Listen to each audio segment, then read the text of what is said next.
What are some tips that you can provide on decreasing those cancellations and no-shows?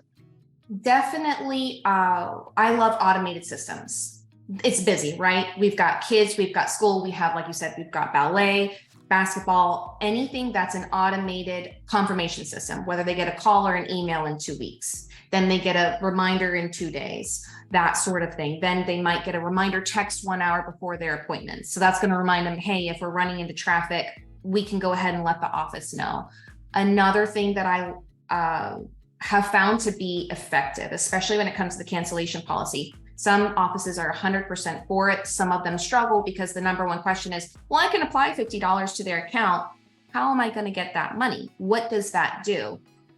Financial policy, and with the financial policy, we actually have a credit card authorization form where it discusses the cancellation policy. This is how it works. This is the amount of time. We need 48 hours. If that doesn't happen, your credit card's going to be run for $25, the cancellation policy. Then that's another added step that makes them aware of, okay, I need to respect the doctor's time. I need to respect the schedule.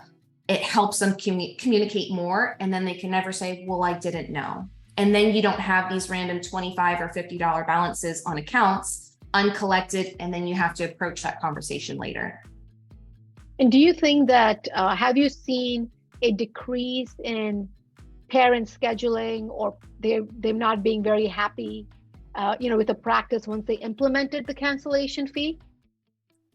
I have seen that it weeds out the ones who respect the provider and respect the time, and the ones that ultimately don't. What's going to end up happening is they're going to end up either going elsewhere, because at the end of the day, they're probably one of those patients, one of those guardians that has a difficult time respecting the schedule. So if anything, for our clients that we have, it's actually improved the schedule. It's improved the respect and the communication.